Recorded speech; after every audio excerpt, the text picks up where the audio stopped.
When you get behind the wheel of a motor vehicle, you have a responsibility to follow the traffic laws and drive safely. If you don't, there's a good chance you're going to get pulled over by law enforcement. This is a very simple process, but there's a chance it could get complicated if you don't use good judgment. Let's take a look inside a traffic stop, so you know what to expect if you ever get pulled over. Understanding a traffic stop from the point of view of a police officer will help you know why they do the things the way they do.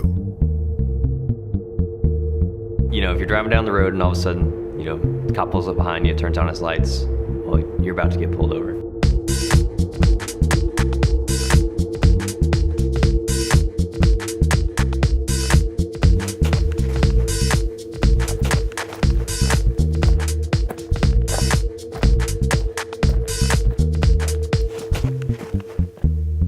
The interesting part about a traffic stop is that you never know what's going to happen. Normally what I would like when I'm approaching a vehicle is just to wait until I get up to the vehicle to start reaching into the glove compartment, because I don't know if you're stuffing a firearm or you're trying to retrieve a firearm. A lot of times you hear the term routine traffic stop. They're never routine.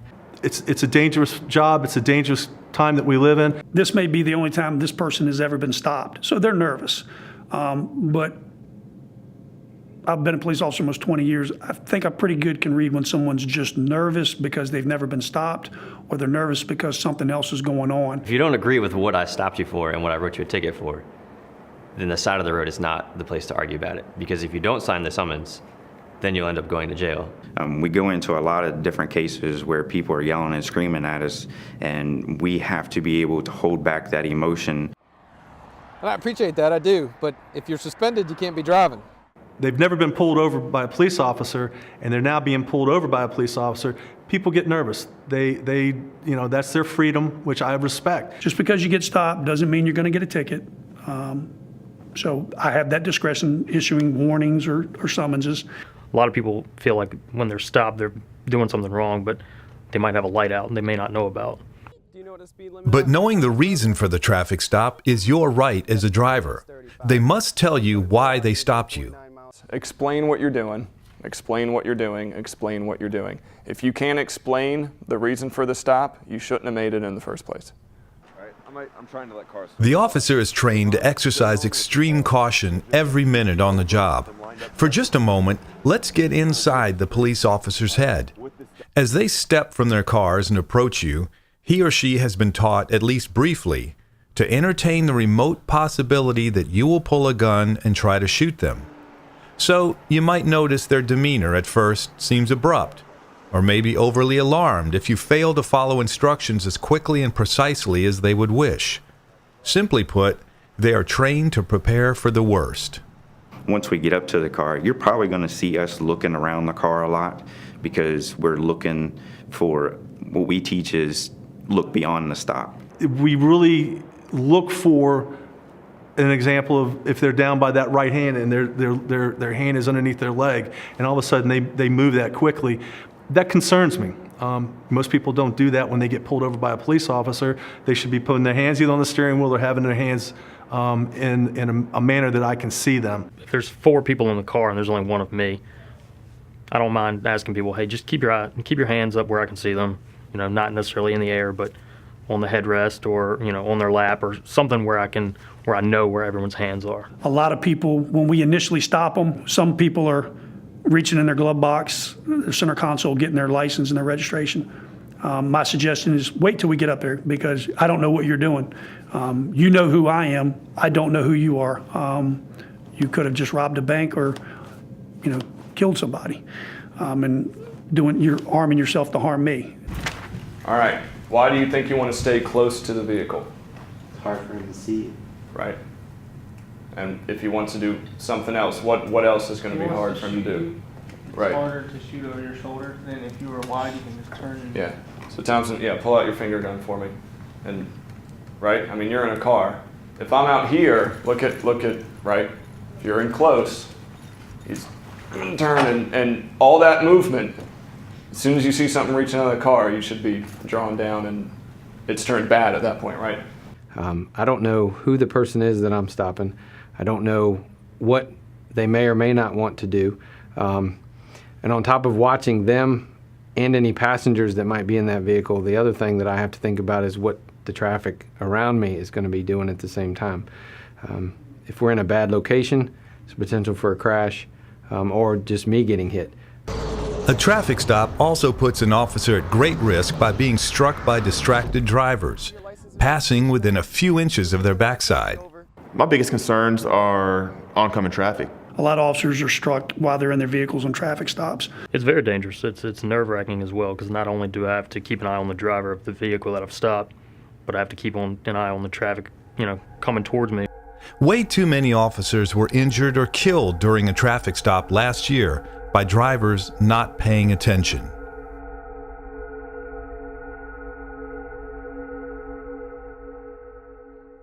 Okay, the lights on these cars are bright, but The police officer's job begins with extensive training in both the classroom and in the field.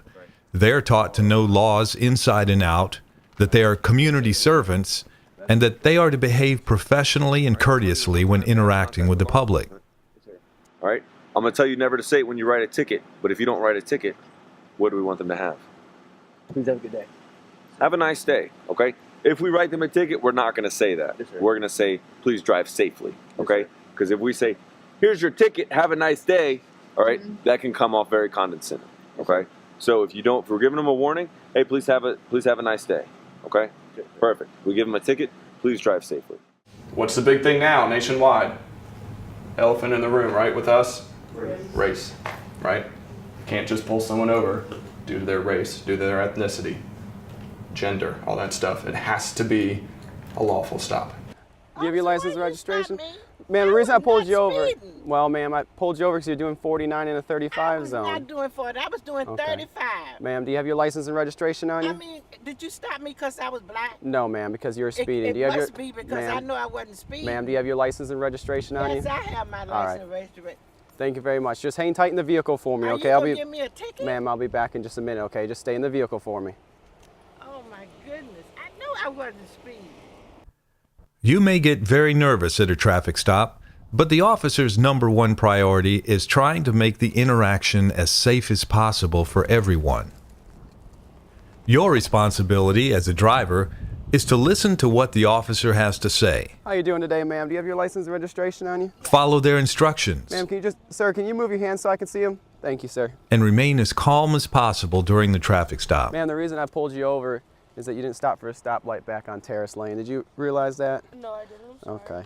Okay. I'd just like you to hang tight in the vehicle. I'll be right back with you, okay? Thank you. Let's start at the beginning. You're driving along on a nice afternoon. Your mind is on your upcoming vacation. Then a police officer sees you run a red light. The first thing they do is quickly check their surroundings to make sure, before pursuing you, that they don't pull out into traffic and cause an accident. If it's clear, they quickly drive up behind you. They get your license plate number, make and color of your car, the location, then call it into dispatch. When they see you're nearing a reasonably safe place to pull over, they will turn on their emergency lights. During this time, dispatch is running your tag number, and as other officers hear your call on the radio, those who are nearby and available will likely pull up to provide additional safety to both the officer and you. Okay? This is not a summons in any way. This is what you're going to need to take to DMV, and you have a copy of this right here for you, okay? A lot of the community members don't understand is probably 8 times out of 10, another officer is probably going to come with that officer on a traffic stop. And it has nothing to do with the community member personally. It has to deal with us taking care of us on a traffic stop, because once our officer goes back to the vehicle, their head is in the computer, looking at the computer, running the information or issuing a summons or a written warning, and our eyes aren't on the vehicle at all times. So you probably will see another officer come up and then stand outside of the vehicle and keep watching the community member's vehicle. But again, it's nothing personal against them. It's just an officer safety thing. Immediately upon the stop, the officer will quickly exit. Always remain inside your car or truck with your hands in plain sight unless the officer instructs you to get out. So as you approach the vehicle, all right, you can look at the driver and you can already make where he's looking at by looking in his left side mirror, right? I can see his jaw, I can see his head, I can see where he's looking. So he's looking in the mirror, he's looking back at me. We might not be able to see eye to eye, but I can see where he's looking, all right? And as I walk up to the car, all right, depending on the car and everything, I'm gonna make sure I get a nice, all right, touch the back. This, I'm checking to make sure if it's a trunk, all right, on a sedan, I'm making sure the trunk is closed, all right? If it's a vehicle like this, I'm making sure the back hatch is closed, all right? So that someone's not hiding in a trunk or hiding in the back hatch. So as I walk by it, they're gonna pop out at me, all right? And as I walk, if it's a tinted vehicle, it's gonna be hard to see through during the daytime, all right? I'm not gonna use a light. If it was nighttime, I can get my light out, all right? And I can shine through and see it, all right? Obviously, it's daytime, you're not gonna be able to see it, the light going through. But nighttime, I'd have my light out, all right? So as I approach, I check up, I look through the window, I look through the back window. From here, all right? From here, I can tell, besides the driver, the only occupant that would be in the vehicle that I can't see is either laying down or in the far right. Now, as I approach more, I look in the back, I can see across. There's no one in the back. There's no one lying down. I know it's tinted, kind of hard to see when you're close, so you can see it, all right? And then I walk my way up to the B pillar. And as I stand on the B pillar, I'm looking down at the driver's hands. I can't see his left hand, but I can see his right hand, all right? If I want, sir, do you mind putting your hands on the steering wheel for me? Thank you. Good afternoon, I'm Officer Dodson. The reason I stopped you is you didn't come to a complete stop at the stop sign from Krause Road, taking a right on the Government Center Parkway. Do you have your license and registration? All right, pause for me. All right, so he gets his license out of his wallet. He's reaching over for the registration. Go ahead and reach over for the registration. All right, once I see him, open the glove box. Go ahead, pause. Open the glove box. I can view the glove box. All right, there's no immediate threat. There's no gun. So at this point, I've seen his hands. All right, I'm gonna step up towards the car. I'm gonna look down, all right, and around his immediate area, his immediate reach. Do I see any threats? I don't see any threats. As he's going for the registration, I'm gonna go ahead and take a step forward. All right, I can look at the state inspection, okay? And I can step forward and look at the front license plate. If I want to, okay? I don't have to do it at this point and stop, but if we don't have a front license plate, is that a violation of law? For Virginia, yes. All right, so look at the front license plate. So he gets his registration, I can come back. And then at this point, I can square up with the door, okay? I'm past it. Now I can view the back from this angle, the seat in here, okay? On smaller cars and vehicles, it'll be easier to see because the window will be down here. You can see directly down, okay? Down on the door. All right, so once you get the license, okay, look at what they give you, all right? Is this the person I've stopped? Okay, so I ask myself that. I'll even say, Mr. Brooks, is this still your current address? Okay. Do they have to have updated address with DMV? Yes, sir. Yes. Is that a violation of law if they don't? Yes, sir. Okay. They have a period of time to change it, but if it's past that time, yes, it's a violation of law. So ask them. Because if I'm going to write them a ticket, they need their most updated address, correct? So how many times do I want to walk up to the car and walk back? Yeah, once, twice. Once for my initial contact, and I walk back up, and then I can get all the way to my door without taking my eyes off the car, right? Yes, sir. Right. But if doors are opening, you know, a lot of drivers, they think it's a courtesy to kind of open the door so they can turn and talk to you without a barrier. Just politely, unless they're getting out screaming at you, there's no reason to bark at them. Just, sir, ma'am, can you just please shut your door for me? You know, just, there's no need to yell at them about it, but just make sure they shut their door, and then you go from there. If occupants in the back are opening doors and you're just starting to get a weird feeling, it's not a problem to say, look, guys, just keep your hands on the headrest in front of you, okay? Don't let anyone try to get out of that car. You are in control of this situation.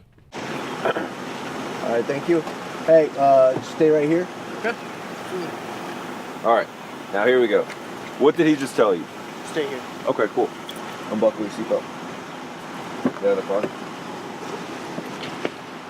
Is he staying right here? Yes. All right, so he's doing what you're doing. What do we want him to do? Why don't you stay in the car? All right, so get in the vehicle.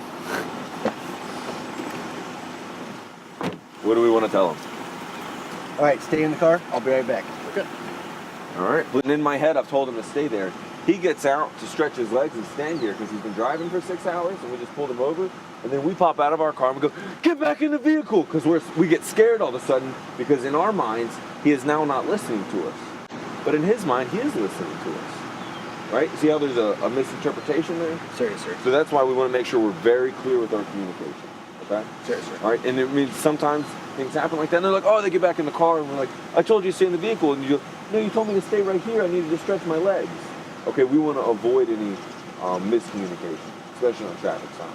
Okay? Sorry, sir. So if we want them to stay in the vehicle, that's what we need to tell them. Sir, please stay in the vehicle. All right? Make sure he acknowledges, even if it's just a head nod, yes, sir, something. Okay, that's fine. So, if you're pulled over by a police officer, get safely off the road and turn off the engine. Don't be reaching around inside the car. Keep your hands in plain sight and wait for the officer to ask for your license and registration card.